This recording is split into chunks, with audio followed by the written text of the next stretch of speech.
Right now, as you're watching this video, millions of people are just one grid failure away from complete chaos. No lights, no water, no communication, and most of them have absolutely no idea what to do when it happens. A power outage isn't just an inconvenience, it's a cascade of failures that can turn your home into a danger zone within hours. Your refrigerator becomes a ticking time bomb, your heating or cooling systems go silent. Even simple things like withdrawing cash or buying gas become impossible.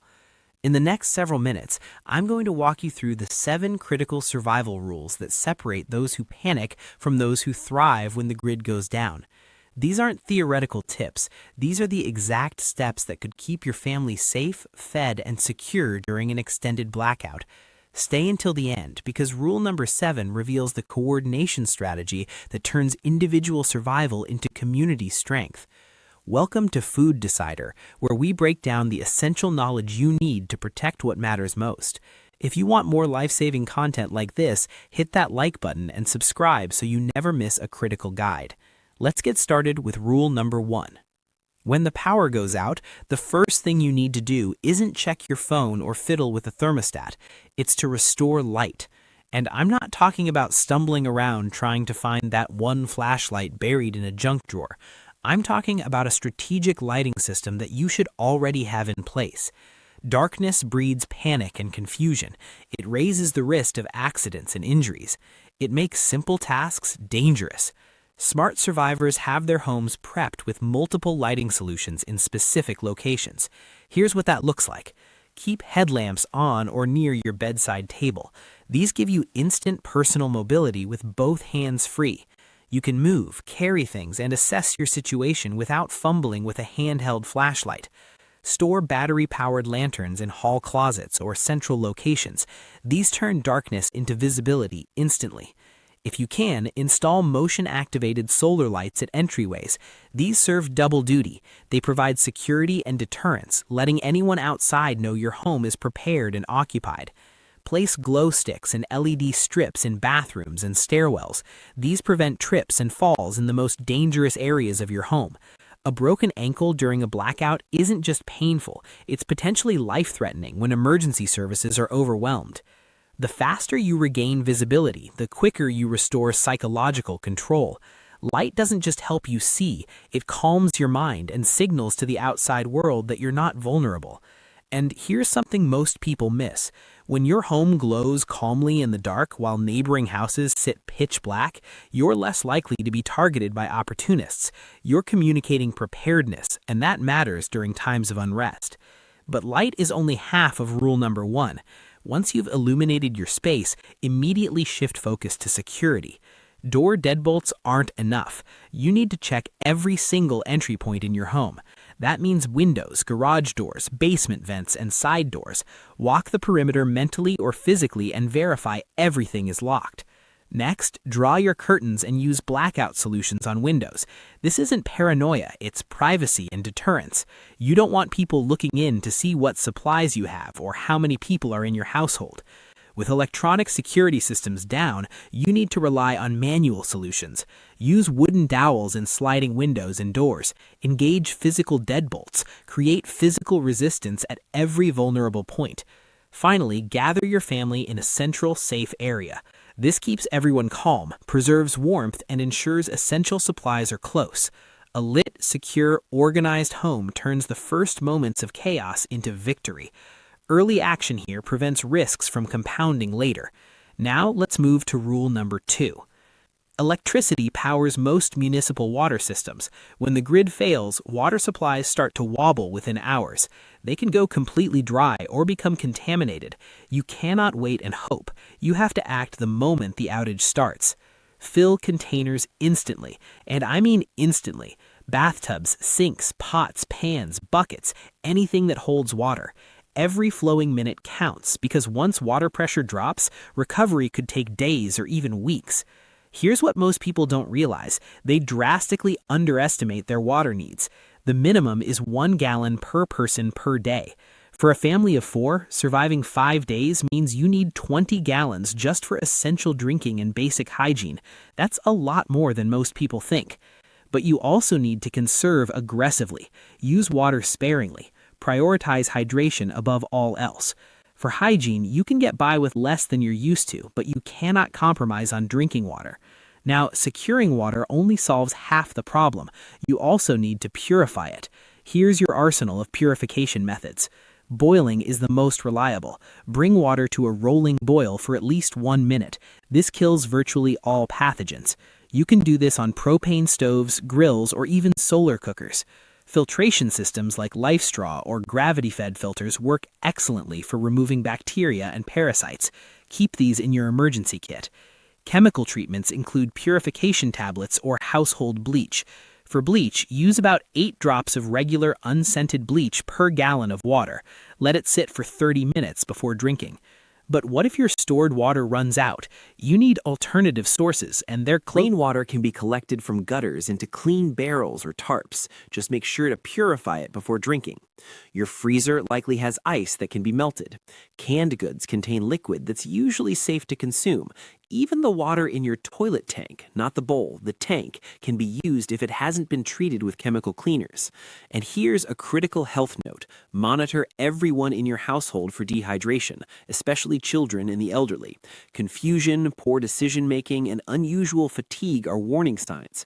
Dehydration impairs judgment, which can lead to dangerous mistakes during an already stressful situation. Proactive water management turns your most vulnerable resource into sustainable survival. Now, let's talk about food. Your refrigerator's gentle hum is the soundtrack of food preservation. Once it goes silent, everything inside becomes a ticking time bomb. Here's what you need to do immediately. Triage your perishables. Milk, cheese, eggs, meat, all of these spoil quickly. After 4 hours without power, your fridge can no longer guarantee food safety. You need to make decisions fast. Consume vulnerable foods first. Cook that meat, use those eggs, drink that milk. Don't let potentially hazardous foods sit there hoping the power comes back on. Your freezer, however, is different. A closed freezer can keep food cold for 24 to 48 hours, depending on how full it is. The key is to resist the urge to open it frequently. Every time you open that door, you drain the protective cold inside. After you've dealt with perishables, pivot to shelf-stable supplies. This is where your real survival food comes in. Canned goods are your nutritional lifeline. Soups, stews, beans, canned meats, these require no refrigeration and can sustain you for weeks. Stock up on variety to prevent food fatigue. Dried pasta, rice, and grains provide bulk and energy. They're calorie-dense and have incredibly long shelf lives. Emergency snacks like jerky, dried fruits, and nuts are long-lasting and provide quick energy and comfort. And that last part matters more than you might think. Stick with familiar foods whenever possible. Comfort maintains morale and lowers stress. During a crisis, unfamiliar foods can cause dietary issues or simply won't be eaten, especially by children. You want food that people will actually consume. Now here's the problem. Your electric stove is useless. You need alternative cooking methods, and you need them ready to go. Portable propane stoves are excellent. They can boil water, cook rice, heat soup, and fry meat, but you must use them outdoors to prevent carbon monoxide buildup. Carbon monoxide poisoning is silent and deadly. Never use these inside. Rocket stoves are compact and highly efficient. They burn small twigs or wood and can cook a meal with minimal fuel. Solar ovens use sunlight for baking or simmering. They require patience and sunny weather, but they use absolutely no fuel, making them perfect for extended outages. Make sure you have adequate fuel storage for whatever cooking method you choose and ration it carefully. You don't know how long the outage will last. Food does more than just nourish your body. It restores morale and provides psychological stability. Solid planning and alternative cooking methods can make all the difference between surviving and thriving. Now let's address rule number 4. Temperature control can literally mean the difference between life and death. Let's start with surviving the cold, because hypothermia is a silent, creeping danger. When your modern heating system goes down in winter, you need to create a survival zone. Don't try to heat your entire house. That's a waste of resources. Instead, seal off one room using blankets, tarps, or plastic sheets to insulate and trap warmth. Layer your clothing. I'm talking thermal underwear, sweaters, insulated jackets, multiple layers that trap air and body heat. It's far more effective than one heavy coat. Emergency mylar blankets, those shiny metallic sheets, are incredible for reflecting body heat. Use them not just for wrapping people, but also for lining windows and walls to keep heat from escaping.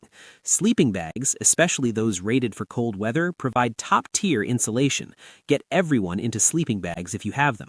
Don't underestimate shared body heat. Huddled together with family members or even pets, clustering bodies can raise the ambient temperature by several degrees. If you have a propane stove, you can heat water bottles to use as makeshift heaters. Just make sure you have proper ventilation if you're using any fuel-burning device. Here's an old trick. Heat bricks by sunlight or fire, then wrap them in cloth. They store heat and release it slowly, providing steady warmth for hours. Now let's flip to the other extreme, summer blackouts. Extreme heat poses equal dangers. Without air conditioning, your home can become dangerously hot. Here's how to cope. During the daytime, close blinds, shutters, and windows. You want to block as much sunlight as possible. Use towels or reflective foil on windows to deflect heat. At nighttime, open windows for cross-ventilation. Use battery-powered or crank-powered fans to move air. Even a small breeze can make a significant difference. Try evaporative cooling. Hang wet cloths in front of open windows. As air passes through them, it cools down before entering your home. Use the coolest areas of your house. Basements are natural refuges because they're below ground and naturally cooler. Hydration becomes absolutely critical. Drink water frequently. Avoid alcohol and caffeine, which dehydrate you. Cool your skin using damp towels on your neck, wrists, and forehead. These are pulse points where cooling. And here's a critical safety warning. Never use gas stoves, charcoal grills, or kerosene heaters indoors to heat your home. These produce carbon monoxide, which is colorless, odorless, and deadly. Every year, people die from this mistake during power outages. Maintaining a safe temperature environment reduces risk dramatically and aids your endurance in harsh conditions. Now let's talk about staying connected. In extended outages, information and connectivity become survival keystones. With cellular networks unreliable and Wi-Fi completely down, you need alternative communication tools. A battery-powered or hand-cranked emergency radio is non-negotiable. These pick up AM, FM, and NOAA weather broadcasts regardless of internet or cell service. They give you access to official emergency information, weather updates, and coordination instructions. Your car radio is another option if you have fuel. You can tune into updates without draining your main power supplies. Just be mindful of fuel conservation. Solar chargers can keep phones charged enough for essential text messaging or emergency alerts. They won't give you full streaming capability, but that's not what you need. Crank-powered phone chargers are useful in darkness or cloudy weather when solar won't work. They require physical effort but provide independence from batteries. Keep a battery bank charged before the outage and ration its use strictly. Don't waste it on entertainment. Save it for critical communications. Here's something almost everyone overlooks. Print out an emergency contact list. Names, addresses, phone numbers for family members, neighbors, and key contacts. Don't rely solely on your phone's digital memory. If your phone dies or breaks, you need that information on paper.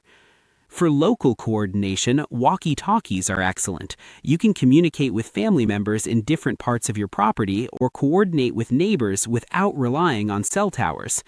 If you're in a rural or remote area, satellite phones can be worth the investment. They're expensive, but they bypass local network failures entirely.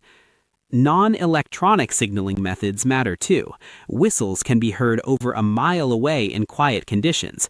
They're simple, but incredibly effective for alerting rescuers or neighbors.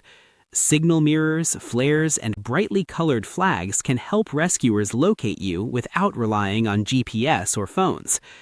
Being well-informed allows you to make optimal decisions, understand what's happening beyond your immediate area, and coordinate community response.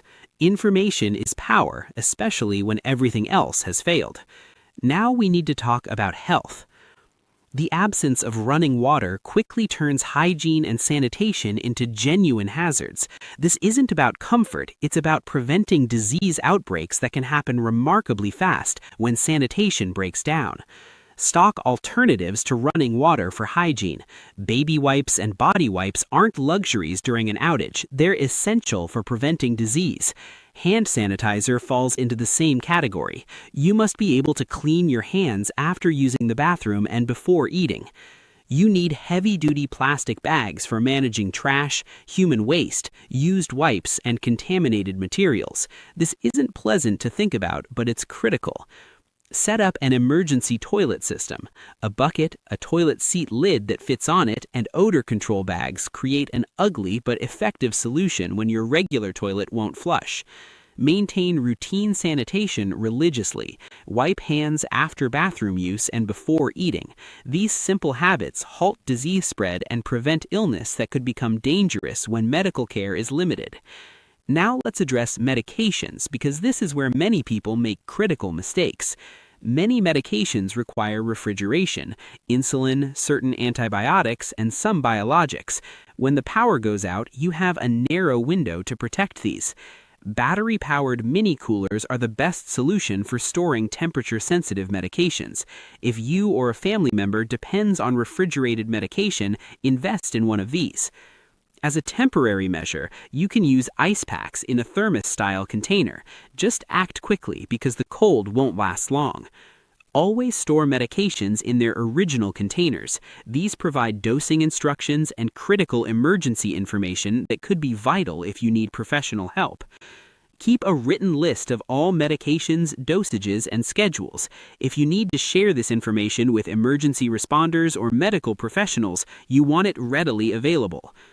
Expand your first aid kit beyond the basics. You need gauze, antiseptics, burn ointments, tweezers, disposable gloves, electrolyte packets, and over-the-counter medications for fevers, allergies, and stomach issues.